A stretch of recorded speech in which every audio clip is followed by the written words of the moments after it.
No es el ritmo con la...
Bien, gracias por retornar. Entonces, lo único que me faltaba detallar hace rato era qué pasa cuando sube el nivel de confianza. Ya les había dicho que en un tamaño de muestra, si subes el nivel de confianza, en este caso 0,99, vas a tener un tamaño de muestra mucho más grande. Lo mismo sucede, como ven ustedes en una fórmula, cuando tú disminuyes el error. Entiéndase entonces ahora que cuando, por ejemplo, se llevan a cabo encuestas, como por ejemplo las de las elecciones, y tú obviamente ves que se manejan errores pequeños como 2% o 3% y el tamaño de muestra es muy pequeño en realidad o es poco significativo en relación a la población, dicho estudio, aunque técnicamente esté correcto, no necesariamente es muy válido, ¿no? Entonces de ahí sale, pues, ¿no? De ahí sale. Reconozcan, estas son las fórmulas que en anteriores estudios, por ejemplo, su trabajo final, yo directamente usaba. ¿Por qué? Porque para mí lo principal en el estudio, por decirles, era ir tras la proporción poblacional o era ir tras la new. Entonces yo me quedo siempre con el tamaño de muestra más alto, ¿no? Para hacer, obviamente, el estudio con la significancia estadística que el estudio va a reunir y que obviamente necesita. ¿Ya? Entonces es el detalle nada más, 970 personas. Para finalizar, simplemente, ¿qué es lo que obviamente sucede cuando tú tienes los datos de la proporción? O sea, los datos para calcular el acercamiento a la proporción vienen en columna. Simplemente vas a seleccionar la otra opción, ¿no? Del minitab. Y es lo que vas a hacer probablemente en tu trabajo final de investigación. Tú vas a tabular los datos y vas a decir, por ejemplo, ¿tienes servicios de streaming actualmente? Sí, no, sí, no, sí, no, te van a responder. Entonces tú vas a obviamente estimar la proporción poblacional en intervalos de confianza para los que tienen, digamos, ¿no? Entonces, vas a hacer el trabajo con columna.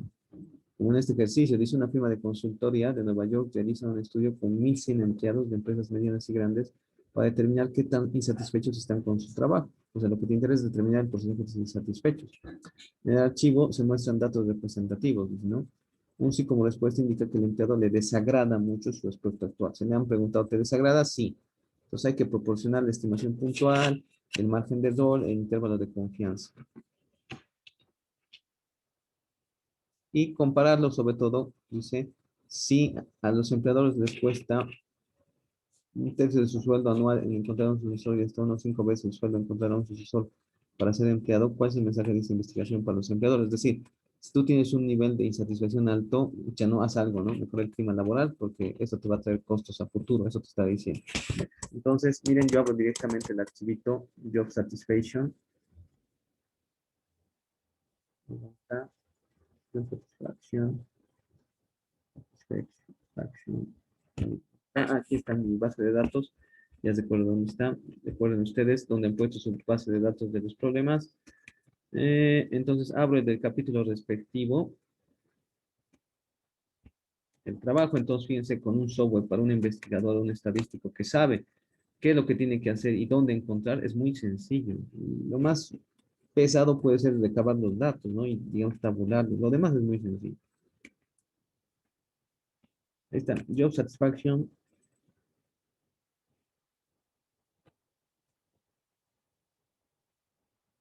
Inglés, pronunciando bien, Job Satisfaction. Ahí está, se va a abrir, ya saben, un archivo de copia para no dañar el original. Entonces, si dicen sí, es lo que te interesa, dicen, ¿no? Que están satisfechos con su trabajo. Generalmente el Minitab va a asumir como la que tú quieres calcular a la primera respuesta que encuentres, ¿sí? Coincide eso.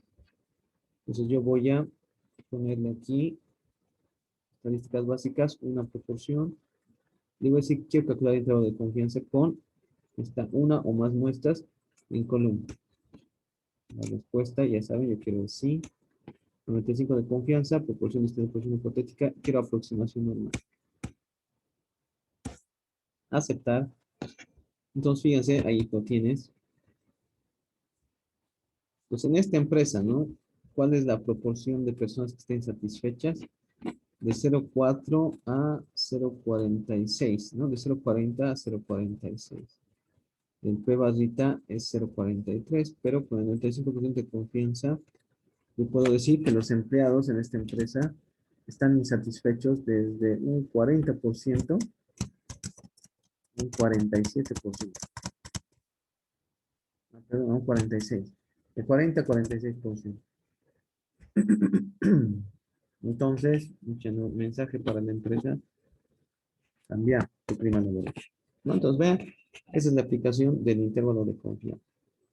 Bastante simple, ¿no? Bueno, entonces mucho cuidado, mucho ojo con esto, ¿no? Tal vez esta sea la última práctica que les dé de este tema, o combinando con un poquito con el siguiente tema, ¿no? No quiero darles mucho trabajo, sobre todo por el trabajo final a desarrollar. Nuestro siguiente tema, que ya lo voy a comenzar de inmediato, ya sea a la tarde, ya sea que lo continúe o nos concentramos en el trabajo final. No se olviden, 2:15 esta tarde.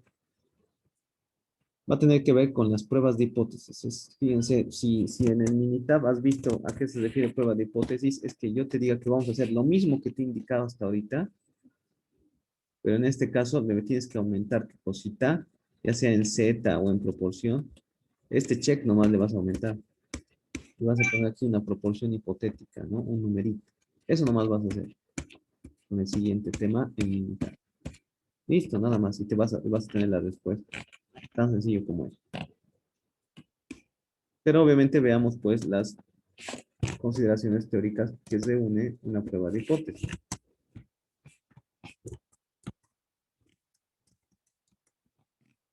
Vamos a dar todo lo que en el anterior tema. Entonces, mientras abrimos el siguiente tema, por favor, en mensaje de texto en el chat, ponga su nombre, ¿sí? Para el control de asistencia, ¿ya? Ahora, tengo conectados 24 personas, wow, histórico es esto, ¿no? Teníamos menos hace rato, pero bueno, ya son 24 ahorita. Entonces, por favor, en mensaje de texto su nombre, voy a ver 24 entradas que tengan en mensajes de chat y voy a cortar el control, ¿ya? Para que estén atentos. ¿Sí? En los siguientes 3 minutos, ya a más tardar, estoy viendo, voy a controlar quiénes han registrado su nombre de asistencia. Los demás son simplemente conectados, ¿no?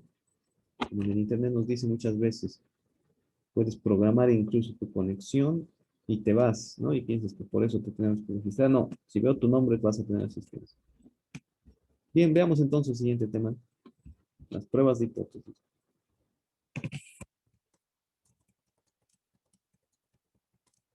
Es quizá el último paso en lo que se refiere a la inferencia estadística. Las pruebas de hipótesis, como su nombre lo indica, complementan los procesos de inferencia estadística para acercarnos de una forma más válida, mucho más precisa, sí, a los resultados poblacionales en términos de acercarnos al parámetro poblacional a través del estadístico muestral.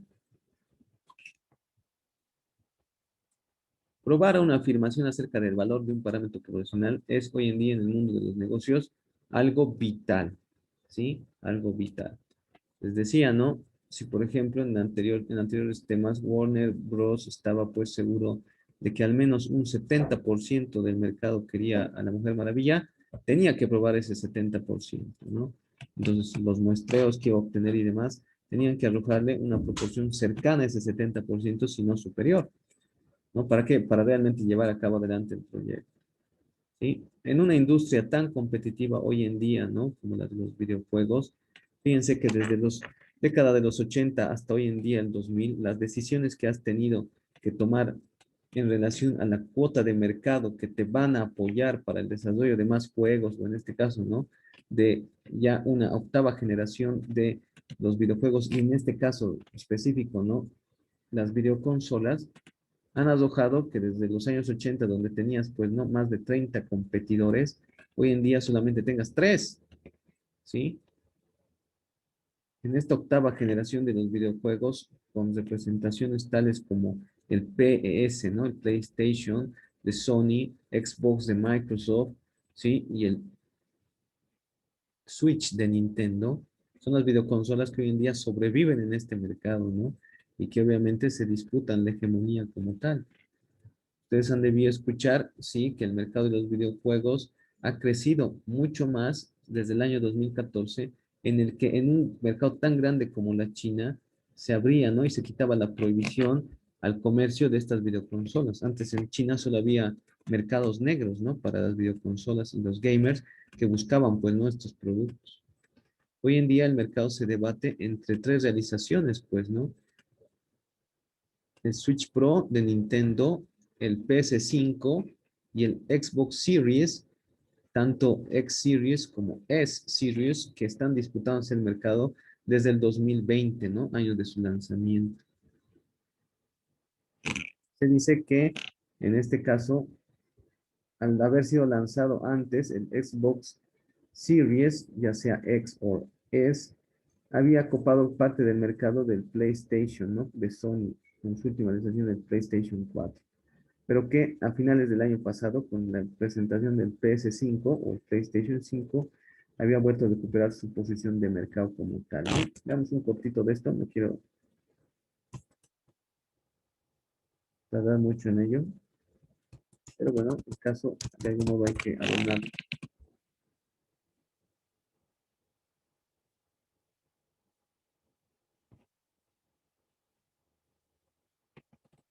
A ver, veremos esta. Se dice que PS5 superó en ventas, ¿no?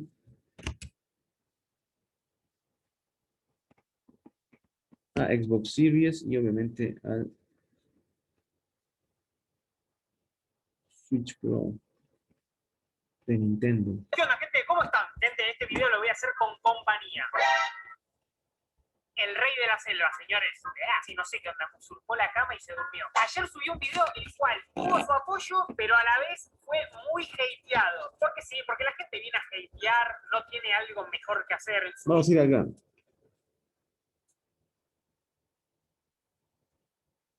Fíjate en Estados Unidos, la PlayStation 5 con lector de discos es la consola de nueva generación más reservada en estos momentos. El estudio se hizo del 24 al 25 de septiembre con una muestra representativa de la población de jugadores. Un 15% dijo que había conseguido reservar exitosamente una de las nuevas consolas y de ellos el 72% eligieron PlayStation 5 con lector de discos, un 30% la Xbox Series X, un 10% la PlayStation 5 Digital Edition y un 8% la Xbox Series S. Un 29% de los encuestados confirmó que había intentado reservar una de las consolas de nueva generación, pero no pudo hacerlo ya que se agotaron en pocos minutos. Un 58% intentaba elegir una PlayStation 5, un 40% Xbox Series X, un 21% la PlayStation 5 Digital Edition y un 11% la Xbox Series S. El estudio también preguntó por los juegos que planeaban comprar o que habían motivado a la compra de la consola. Un 52% de PlayStation 5 asegura que Spider-Man Miles Morales es el juego exclusivo que más los motivó a comprar PlayStation 5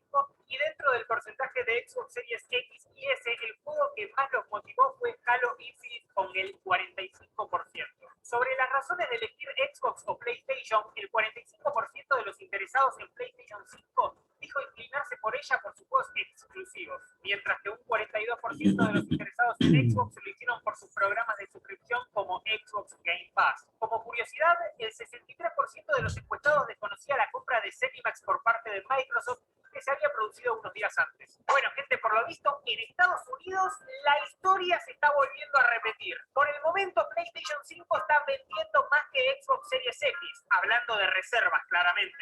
Las consolas todavía, cuando se está subiendo este video, no salieron a la venta. Estos datos pueden ir variando con el tiempo. Ya, entonces ves ahí un muestreo que se ha hecho a una población, sobre todo de gamers en Estados Unidos, para ver quiénes se inclinarían en las ventas con su reserva para, obviamente, esta marca. Ya en las cifras que se han registrado en estos ya 13 meses que tenemos desde el lanzamiento de dichas videoconsolas,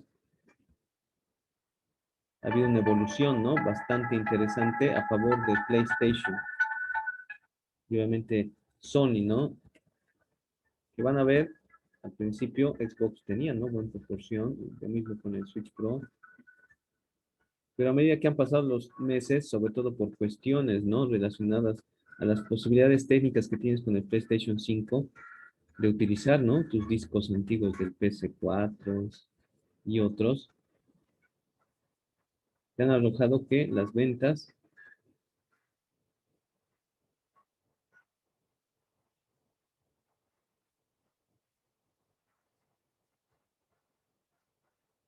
del PS5 se han disparado, ¿no? Entonces, a esta altura, como ves, incluso Xbox ya no tiene una posición de segundo lugar, sino le ha ganado el Switch.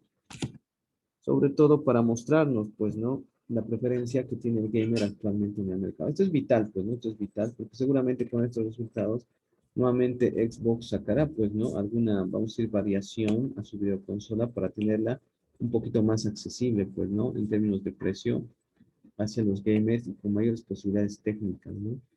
Siempre tiene un gancho el PS5 para, sobre todo, los consumidores anteriores, ¿sí? De este mercado que podían tener versiones previas, ¿no? Del PC y que te alientan a comprar una versión, obviamente, superior y poder seguir usando, sobre todo, juegos, discos de versiones anteriores. Xbox es obviamente incluso la mejor realización de una videoconsola, pero por su carácter, sobre todo de ser el mejor o lo más avanzado, muchas veces pues lo ponen a un precio que bastante descriptivo para algunos gamers. Bien, entonces fíjense, lo que has visto aquí son pruebas de hipótesis, tentar con porcentajes o cuotas de mercado. En las pruebas de hipótesis, entonces, se hace un supuesto tentativo acerca del parámetro poblacional que tú quieres estimar, ¿sí? Si, por ejemplo, quieren llevar a cabo una agresiva campaña de marketing Xbox, ¿no? Para recuperar algo de la cuota de mercado, tiene que asegurarse que por lo menos tiene pues una preferencia del 36%. Entonces, hacer una estimación del 36% es un supuesto tentativo, ¿sí? Forma parte de lo que puedes llamar en pruebas de hipótesis como hipótesis nula. Microsoft dice que tiene el 36% de cuota de mercado. ¿Será que eso es cierto? Entonces, si Microsoft dice mi cuota de mercado es 36%, lo cual defino yo como hipótesis nula o H sub 0, la hipótesis alternativa es totalmente lo contrario. ¿Qué quiere decir? Ah, no, la preferencia, la cuota de mercado es distinta del 36%. Al decir distinto, estoy diciendo que puede ser menos, tal vez puede ser más. Pero la hipótesis alternativa o H sub A contradice totalmente lo que establece la hipótesis nula H sub C. En este procedimiento entonces de pruebas de hipótesis es obvio, como en los intervalos de confianza, se tienen que trabajar con datos de una muestra. Y los datos con las muestras van a servir para probar las dos afirmaciones contrarias, es decir, H sub 0 o H sub A. Si bien H sub 0 es un supuesto tentativo acerca de un parámetro poblacional que puede ser nu o que puede ser P poblacional, H sub A contradice H sub 0. Generalmente en el planteamiento entonces de las hipótesis, a veces tú comienzas identificando primero H sub A porque es lo que quieres, qué sé yo, probar como contrario, y luego desarrollas la hipótesis nula. A veces es más cómodo hacer esto, ¿no? Es decir, ir por tratar de conseguir aquello que quiero negar, ¿sí? Y obviamente lo contrario plantear como hipótesis nula. Entonces, en ese sentido, el planteamiento de las hipótesis tiene esos caminos. Plantear la hipótesis alternativa como la hipótesis de investigación. Si el intento del investigador es obtener evidencia en apoyo a una hipótesis de investigación, tú comenzas siempre con la hipótesis alternativa. ¿Y qué vas a buscar en la prueba de hipótesis? Bueno, si tú quieres que se confirme la hipótesis alternativa, vas a tener que probar que con el procedimiento estadístico, el trabajo de la muestra, lo que se va a rechazar es la hipótesis nula, es decir, H sub 0. ¿Por qué? Porque tu hipótesis de investigación era, sí, H sub A. Vean el ejemplo para comprenderlo mejor. Una automotriz desarrolló un nuevo sistema de inyección de combustible, ¿no? Para dar un mejor rendimiento en millas por galón de gasolina. Actualmente, en su marca era 24 galones, perdón, 24 millas por galón. Se quería buscar un sustento estadístico para concluir que ahora sus vehículos rinden más con su sistema actual de inyección. Entonces, miren, los investigadores que trabajan obviamente para la firma automotriz, ¿qué desean probar? Bueno, desean probar que el rendimiento en millas por galón ahora es más que 24. Entonces yo comienzo escribiendo eso. La hipótesis alternativa dice new más que 24 o mayor que 24. Entonces, si la hipótesis nula, que es la que va primero, tiene que ser contrariamente a la alternativa, tú deberás poner que el new, es decir, el rendimiento en millas por galón, es menor o igual que 24 millas. Fíjense, he empezado a plantear primero la hipótesis alternativa. Por lo tanto, lo que querrá el investigador con todo el procedimiento que va a hacer luego y con la muestra que reúna, es rechazar H sub 0. ¿Por qué? Porque quiere que al rechazar H sub 0, lo que obviamente sea verdadero u obvio es H sub A. ¿Sí? Es un camino muchas veces en los estudios. Licenciado, Dime, ¿y es hora? disculpe, es que tenemos otra clase. Sí, por eso, sí, ya es hora, 11:18, ya. Bien, ahí vamos a quedar entonces. No se olviden esta tarde, 2:15, por favor. Muchísimas gracias por su participación. Espero que tengamos este nivel de asistencia igual en la tarde, ¿no? Ya puede ser nuestra última clase antes de la semana de exámenes. Voy a consultar eso con su jefe de carrera ahora mismo. Si es que tenemos que empezar una más, no sé. Hasta luego. Hasta luego, licenciado. Hasta luego, licenciado. Hasta luego.